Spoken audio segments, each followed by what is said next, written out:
Chapter 1. A Lonely Child. Prince Edward was born in 1894. His father, King George V, was a tall, cold man who did not like children. "Why does Edward talk all the time?" he once said. "He's a very noisy child." His mother, Queen Mary, agreed. "It doesn't matter if Edward is happy or unhappy," she said. "A child must be silent and strong." The family lived in Buckingham Palace, which had 600 rooms. There were 8 kitchens, 19 bathrooms, 24 toilets, 11 dining rooms, 17 bedrooms, and 21 sitting rooms. Edward once told a story about the house. "Buckingham Palace was very big, and people sometimes got lost. One night my mother, my father, and I were sitting in the dining room. We were waiting for our dinner. We waited, and we waited, but the food did not come. After 20 minutes, my father was very angry. He stood up and went to the kitchen. 'Where is the cook?' he shouted. 'And where is my food?' 'But, sir,' the cook replied, 'your dinner left the kitchen 15 minutes ago. Hasn't it arrived yet?' 'No, it hasn't,' my father shouted. 'And I'm hungry.' The king left the kitchen and began to look for the food. 10 minutes later, he saw a woman who was carrying 3 plates of meat and potatoes. 'What happened to you?' my father said. 'Why didn't you bring us our dinner?' 'I'm sorry, sir,' the woman replied. 'There are a lot of dining rooms. I couldn't remember where to go. But if you return to the table, sir, this time I can follow you to the right room.' Edward did not go to school with other children.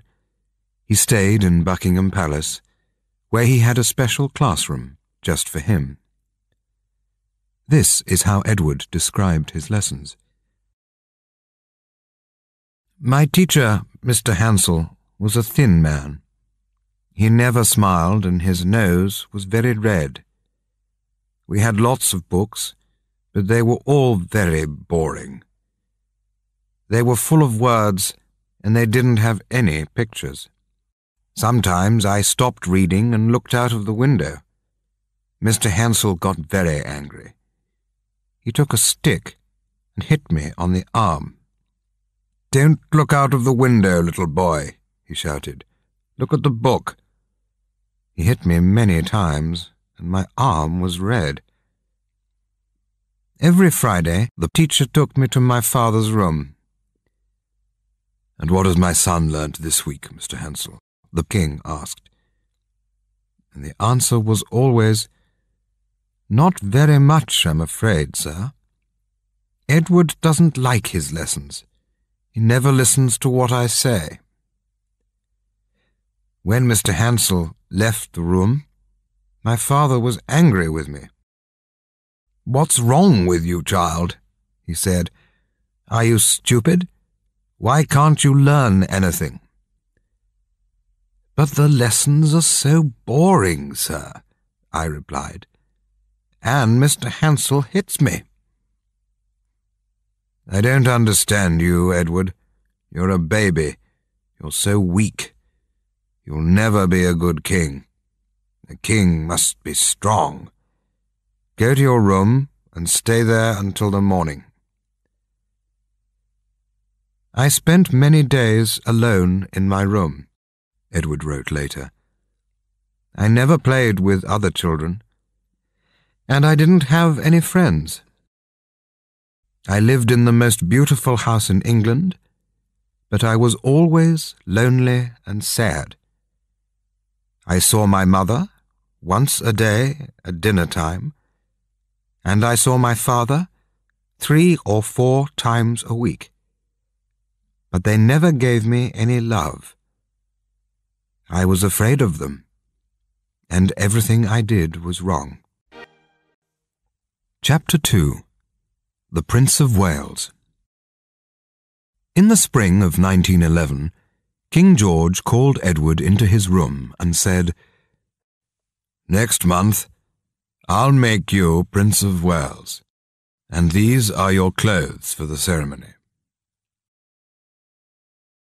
The king opened a small cupboard, and Edward started to cry. "But father," he said, "I'm 16 years old now. I can't wear soft shoes and a skirt. I'll look like a girl. Why can't I dress like other people?" "Because you're different and special," his father replied, "and one day you'll be king." Edward cried for the next 2 days, but there was nothing he could do.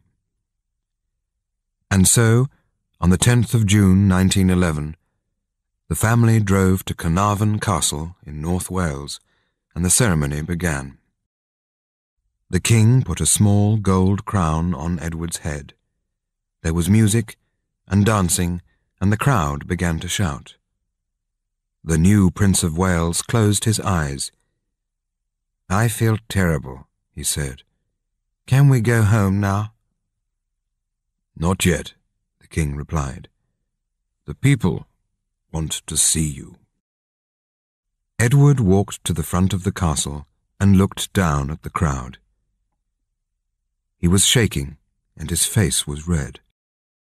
"Smile, Edward," the king said. "You are happy." A few hours later, the family were driving back to Windsor. "Wasn't that a lovely day?" Queen Mary said. Edward took off his shoes and looked out of the window. "Never again," he thought. "Never again." Chapter 3. The Royal Star. After a year at Oxford University, Edward went to fight in the First World War. He wrote, "I lived in a house with 25 other soldiers. At night, we talked about our lives and our families. It was very interesting. I could speak freely to different people, rich and poor, young and old. But I also saw the blood and noise of war." One day in 1916, my driver took me to the town of Loos in Belgium. I got out of the car and walked to the top of the hill. Down below me there was heavy fighting, and I felt very sad. An hour later I returned to my car. I'll never forget what I saw. My driver was dead. While I was away, somebody shot him in the neck. When the war finished in 1918, Edward returned to Buckingham Palace. One night he was talking to his father in the dining room. "I don't understand why countries fight," the prince said. "The war has finished, but nothing has changed. There are still millions of poor and hungry people. It's not right. Somebody must do something." "Well," King George replied, "you can't change the world if you sit by the fire. You must travel, meet people, talk to them, listen to what they say, and then, when you are king, you can make the world a better place." And so, in 1920, Edward left England again. During the next 5 years, he travelled 240,000 kilometres and visited 45 different countries. He saw India, Argentina, Nigeria, Mexico, New Zealand, Germany, and Japan. When he came to Toronto in Canada, There were 500,000 people in the streets to meet him. Everywhere, thousands of people waited to see him.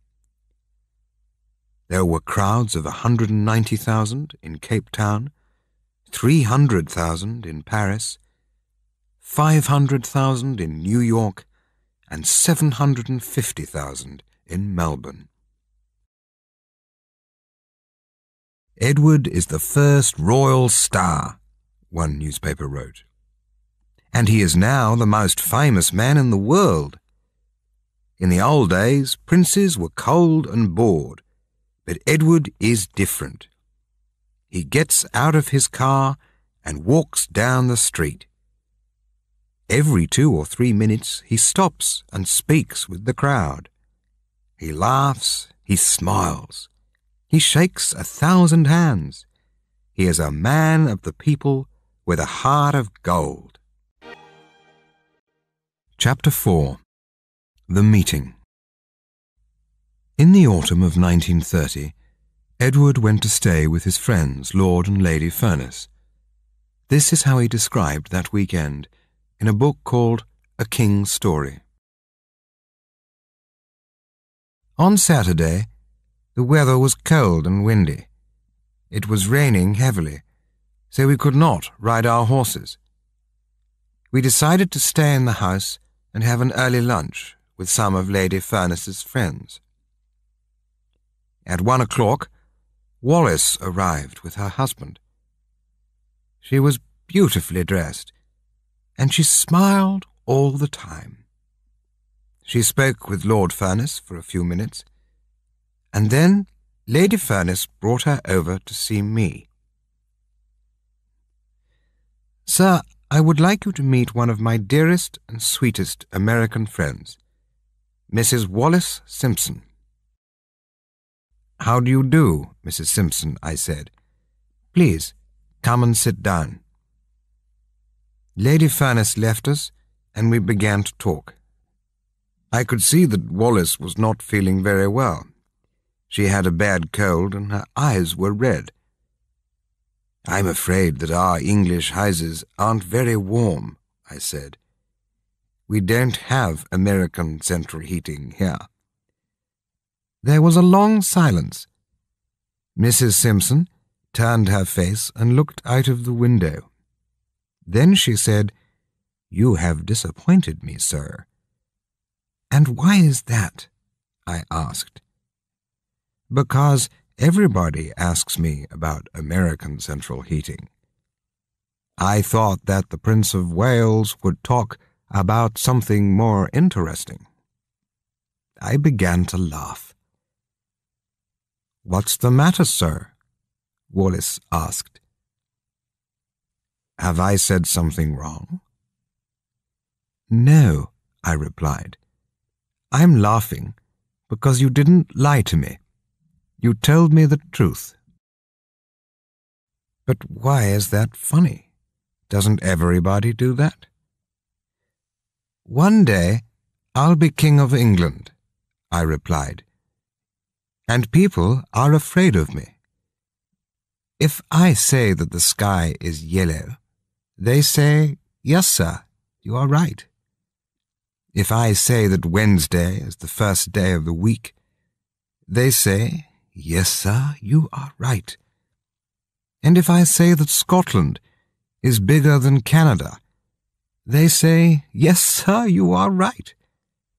But you told me that I was boring. You told me the truth. I like that."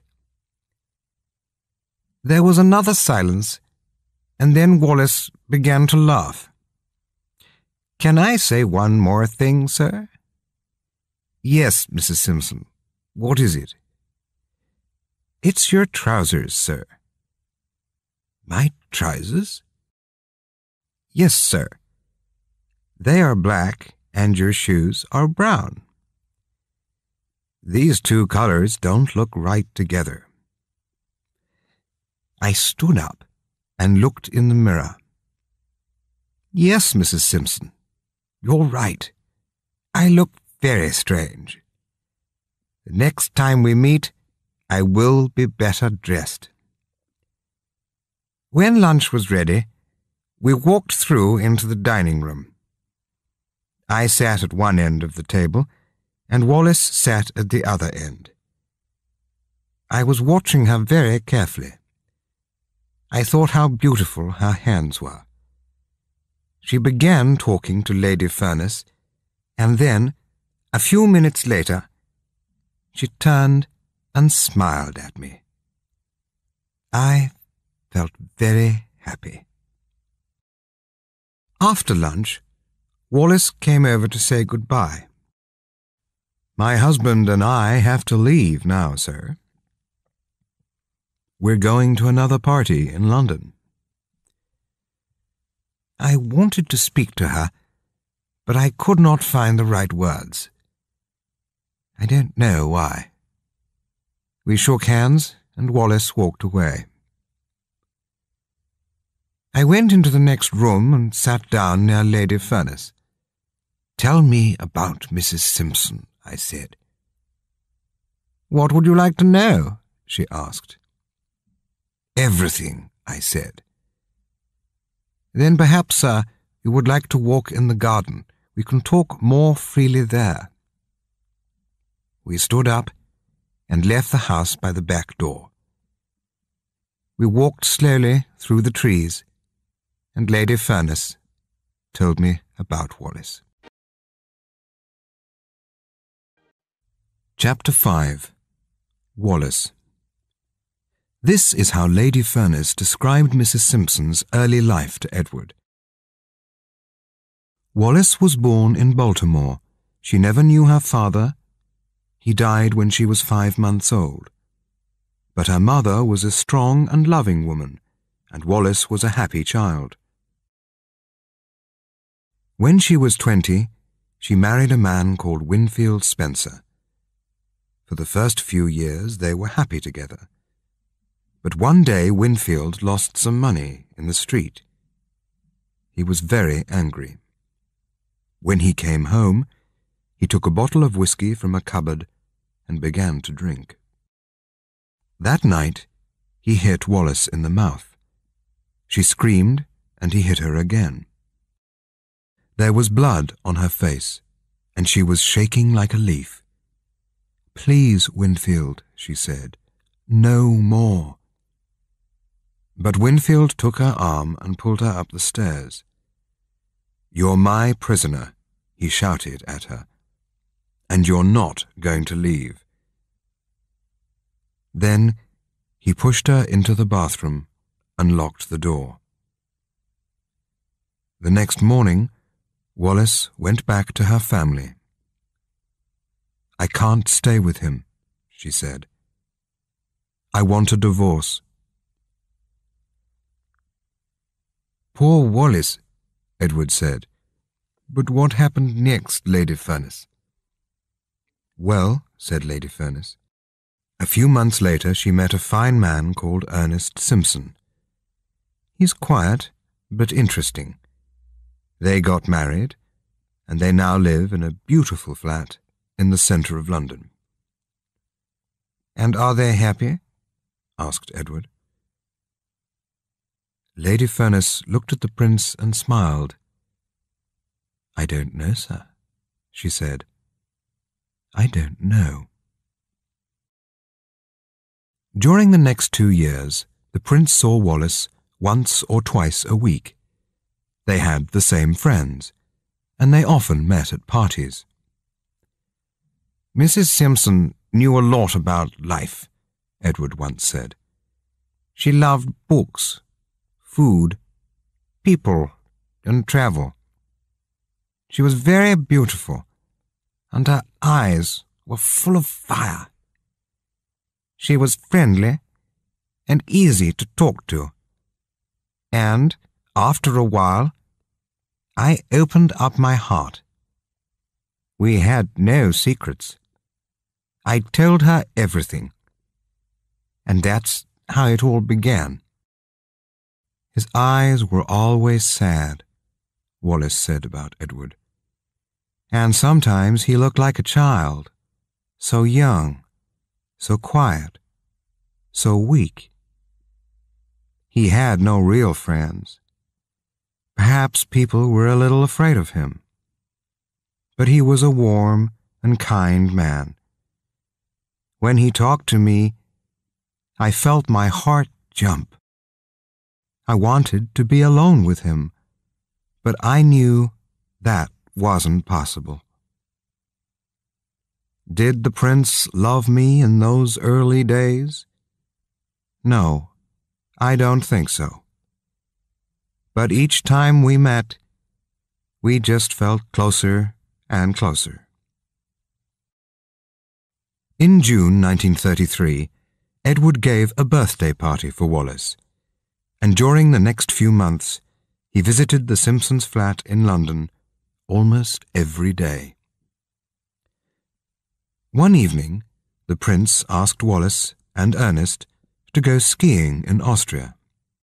"I'm sorry, sir," Mr. Simpson replied. "I have to go to America on business, but perhaps Wallace and her aunt can come with you." "We went to Kit's ball as friends," Wallace wrote later. "But when we came home, we were in love, and a few months later, the prince asked me to marry him. It was just like a dream." Chapter 6. The King is Dead. Long live the King. In January 1936, Edward went to Windsor for a few weeks. He was tired of town life, and he wanted to work in his garden and ride his horses. But then, one afternoon, there was a phone call from Queen Mary. "Edward," she said, "you must come back immediately. Your father is very ill, and I think he's going to die." When Edward arrived, he went straight to his father's room. He walked to the side of the bed and kissed his father's white face. The king opened his eyes and smiled. Then he took his son's hand and said, "Be a good king, Edward, and be good to your mother." "Yes, father, I will." The king closed his eyes and did not speak again. Just after midnight, he died. Then Queen Mary took Edward's hand and kissed it. "My child, you are now king," she said softly. "God be with you." His 3 brothers came to him one by one, and they each kissed his hand. "The king is dead. Long live the king," they said. At 1 o'clock, Edward left the room to telephone Wallace. "My father is dead," he said. "I'm so sorry, sir." "I must stay here for a while," Edward went on, "but I'll phone you at the weekend. Nothing will change between you and me. I love you more than ever, and you will be my queen." "Let's not talk about that now," Wallace replied. "You must go back to your family." "But you are my family, Wallace. You are everything to me.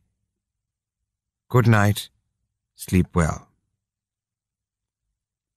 When Wallace put the phone down that night, she suddenly felt afraid. "Edward is now king," she thought. "But what will happen to me?" Chapter 7. The Church. In the spring of 1936, Mrs. Simpson wrote a letter to her husband. "Dear Ernest," she wrote, "you have been very kind to me. You are a good and strong man. But I must tell you that our marriage is finished. I am in love with the king, and I want a divorce. Don't be angry. There is nothing you can do. I'll never forget you, but I have to be free." Ernest replied immediately, "Your letter arrived this morning. I will do what you ask, but I'll never stop loving you. And if you need me, I'll always be here." That night the King and Wallace met at a small restaurant in Piccadilly. Edward read Ernest's letter again and again. "That's wonderful news," he said. "Nothing can stop us now." The next day, when Edward came down to breakfast, Gordon Lang, the Archbishop of Canterbury, was waiting for him. "Good morning, Gordon," the King said.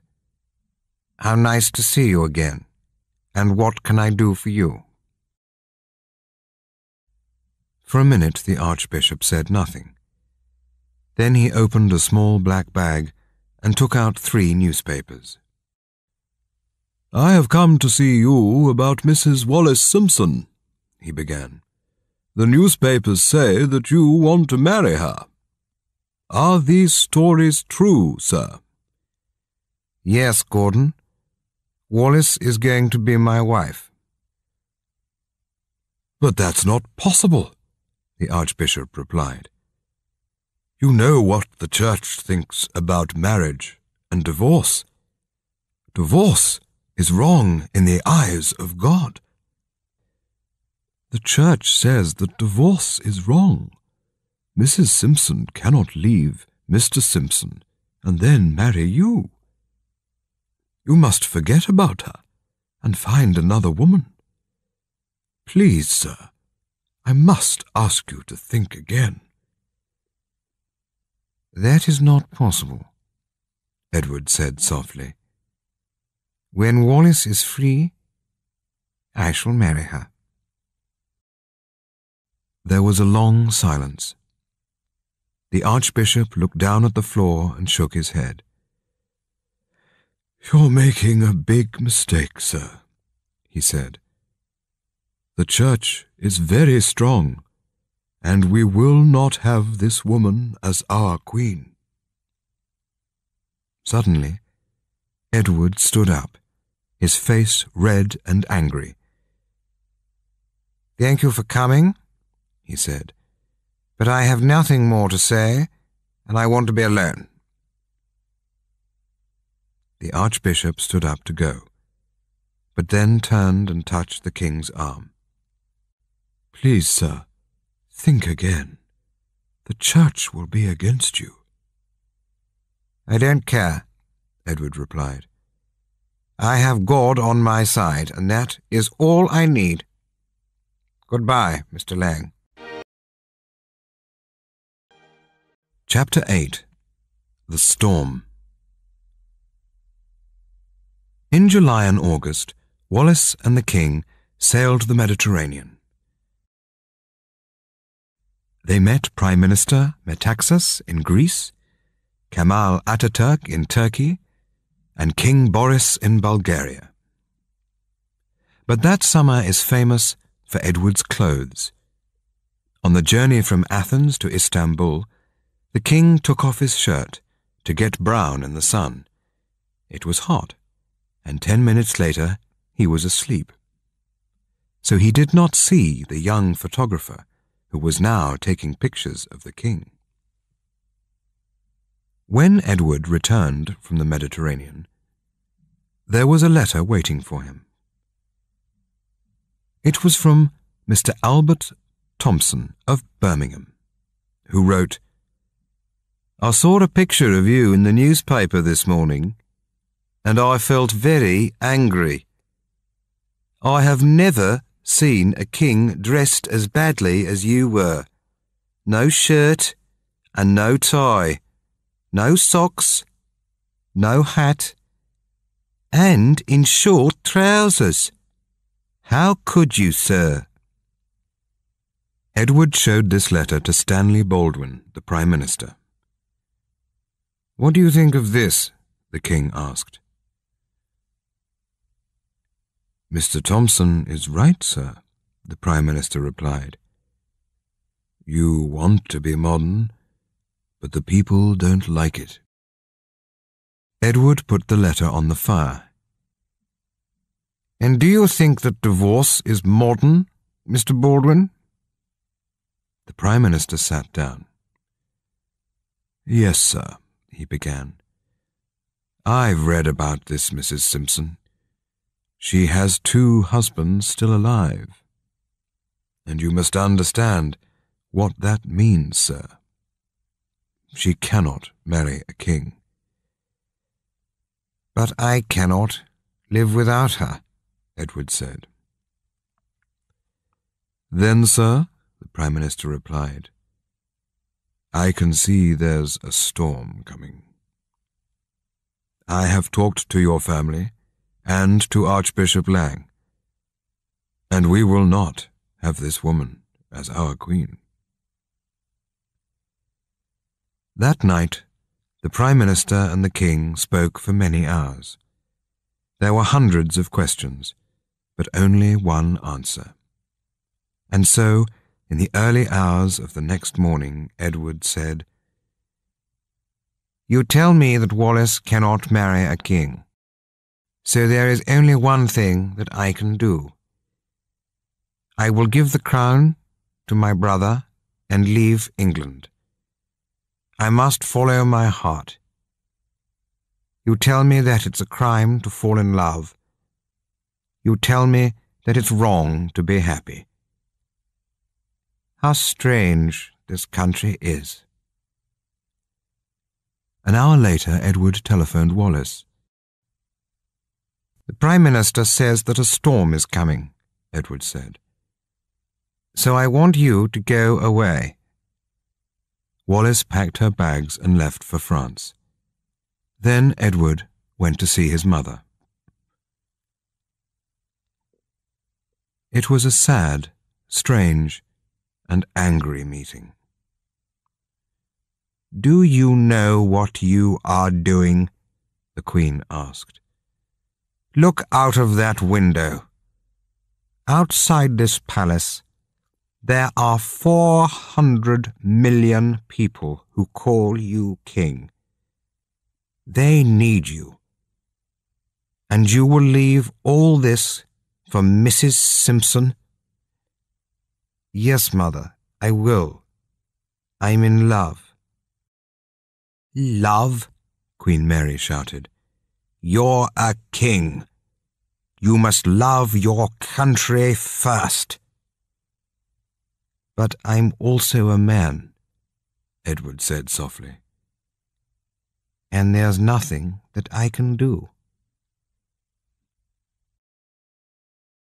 That afternoon the King telephoned Winston Churchill, one of his closest friends.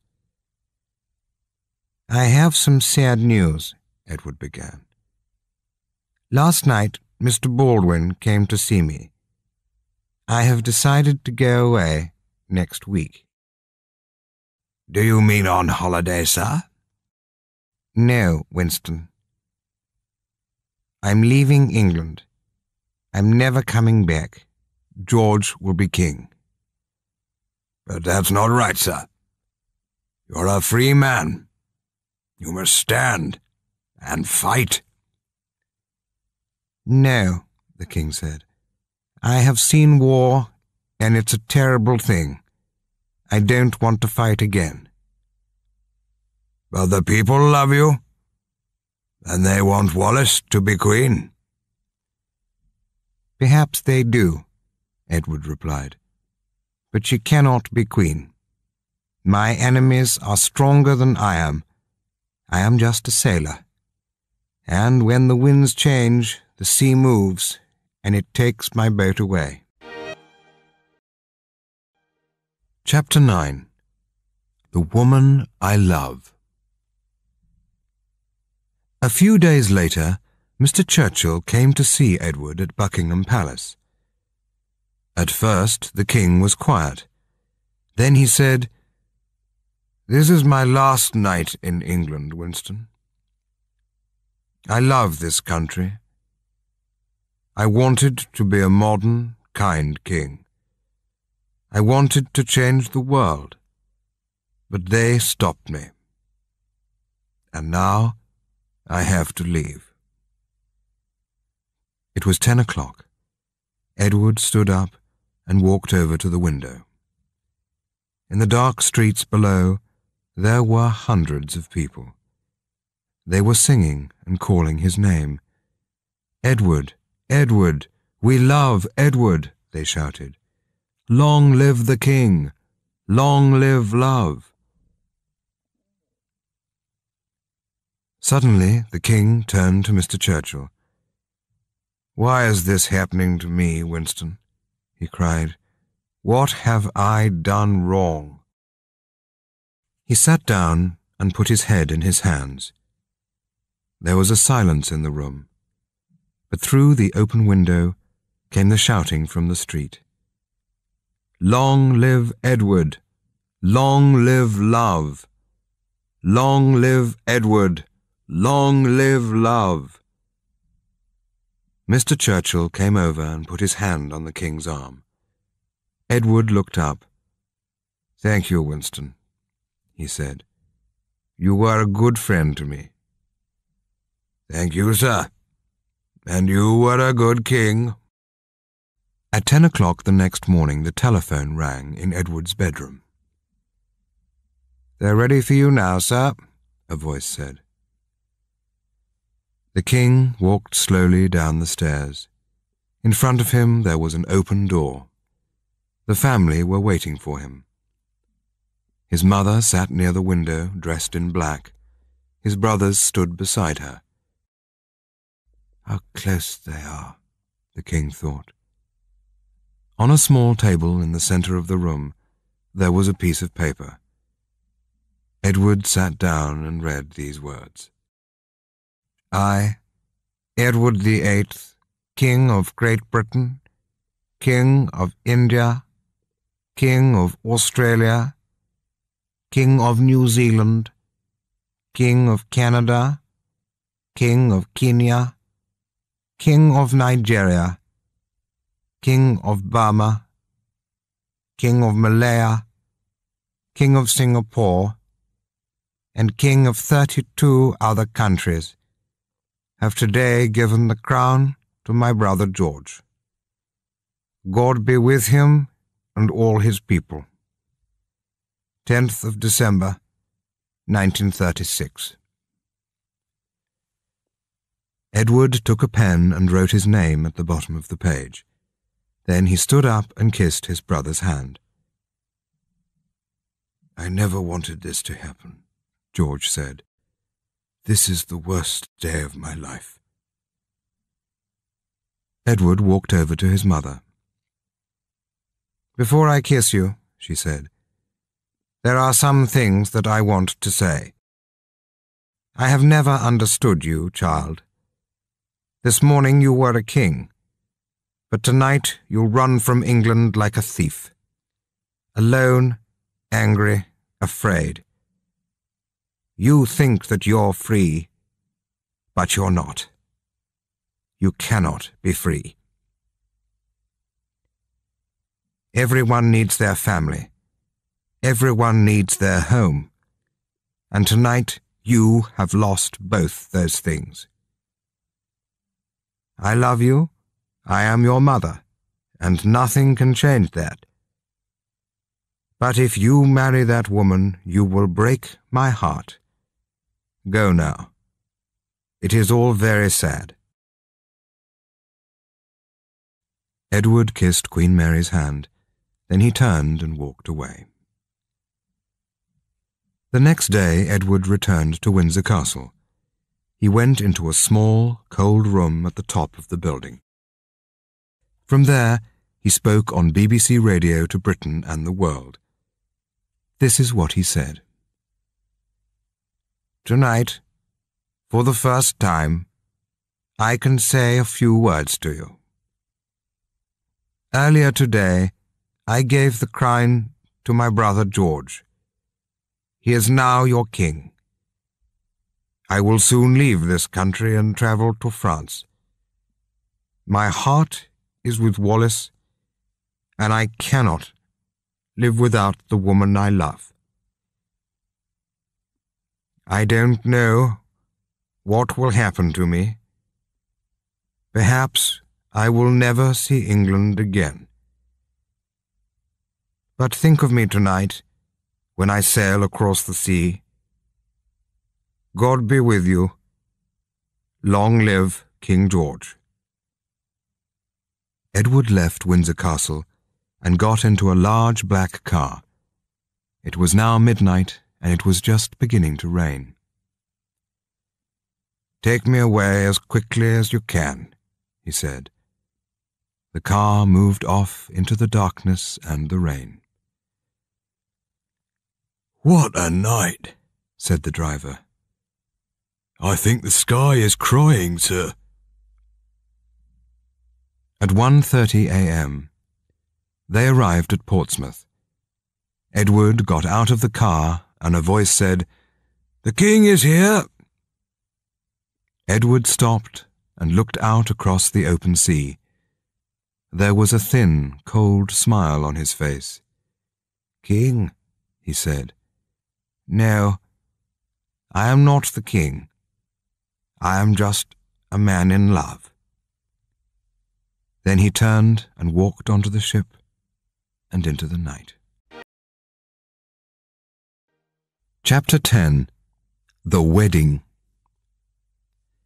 The next morning, Edward telephoned Wallace from Boulogne. "Did you listen to me on the radio?" he asked. "Yes, of course," she said. "And how did you feel?"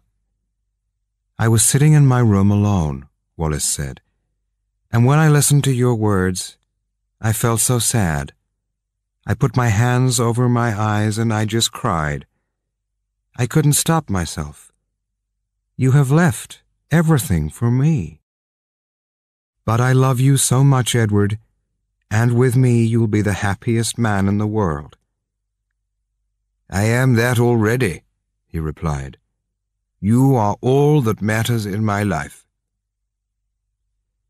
Edward married Wallace Simpson 6 months later, on the 3rd of June 1937. None of the royal family came to the wedding. Edward was 43, Wallace was 41, and they now took a new name, the Duke and Duchess of Windsor. A few weeks later, Edward wrote to his brother, King George. "I was surprised that you didn't come to the wedding," he wrote. "But Wallace is now my wife, and nothing can change that. As you know, we have a house in Paris, but France is not my home, and I want to live again at Windsor, with Wallace by my side." "I'm sorry, Edward," King George wrote back, "but you know how I feel about that woman. I do not like her. I will never like her. You can live here, but Wallace cannot." "My brother," Edward said later, "pushed me away like a dog. I will never forget what he did. And after that, I decided that I didn't want my family. They didn't want Wallace, and so I didn't want them." Chapter 11. Paris. For the next 30 years, the Duke and Duchess lived in Paris. They gave parties and travelled round the world, but they never went back to Buckingham Palace. When King George died in 1952, and Queen Mary died in 1961, Edward returned to Windsor for a few days, but Wallace stayed in France. "It's your family," she said, "not mine." But then, in 1966, the Duke and Duchess met Queen Elizabeth, the daughter of King George, at a small party in London. After 30 long years, it was time to forget the past. Elizabeth kissed the Duchess and touched her arm. Then she turned to the Duke and said, "Wallace is so beautiful, Uncle. I think you're a lucky man." "That day, Elizabeth was very kind to us," Edward wrote later. "But why couldn't my mother or my brother say those words to me?" On BBC television in 1969, the Duke and Duchess spoke about their life together. "Do you argue?" someone asked them. "No, not really," the Duchess replied. "But there's one thing about my husband that I really don't like. He is always late. It doesn't matter if he's meeting a queen, a president, or a film star. He can never arrive on time. I don't know why. I have tried to change him, but it's just not possible." The Duke smiled and touched her hand. "I know that I'm often late," he said, "but on our wedding day, I arrived at the church 20 minutes before you. I was early and you were late." "Yes, that's true," the Duchess said, and they both laughed. "You could see real love in their eyes," one newspaper wrote. "They were on television, but they forgot about the cameras and the millions of people who were watching. They were just two people in love." The Duchess was famous for her jewelry. "After my husband," she once said, "I love jewelry more than anything else in the world." And after 35 years with the Duke, she had hundreds of pieces, which came from all over the world. "I have never met a more beautiful woman than Wallace," Edward wrote, "and I loved giving her presents. She has given me so much happiness. I buy her jewels to say thank you." In May 1972, the Duke became ill. When the doctor arrived, he listened to Edward's heart and then said, "How many cigarettes do you have a day, sir?" "About 40 or 50, the Duke replied. "But please don't ask me to stop. I've smoked for 60 years, and I cannot change now." That night, Edward called Wallace into the room. "I feel very tired," he said, "and I'm afraid. I love you. I have been very happy with you. And you have been a wonderful wife. When I die, I want you to take my body back to Windsor. Will you do that for me?" "Yes, of course," she said, and they both began to cry. The Duke of Windsor died 1 hour later with Wallace by his side. 3 days later, a blue aeroplane arrived in Paris. Wallace went back to England with the Duke's body, and for the first time in her life, she entered Buckingham Palace. A week later, the Duchess returned to France, and for the next 14 years, she lived alone in Paris. The big house was dark. The doors were locked, and she did not go out. In the afternoons, she sat in the dining room with Edward's love letters. "They were so beautiful," she said. "I read them again and again." But then, in 1986, Wallace became ill. She went to a small hospital near the house, and a few days later she died. "Without Edward," she once wrote, "my life was empty." She was buried in England next to her husband at Windsor. "It's a strange thing," one newspaper wrote. When they were alive, the Duke and Duchess could never live in Britain. It was only in death that they could be there together. Chapter 12. Long Live Love. In 1970, 2 years before his death, Edward said, "There are some people who think that I was wrong to give away my crown. But they don't understand true love. When I was young, I lived in Buckingham Palace. I could have anything that I wanted, but I wasn't happy because my heart was empty.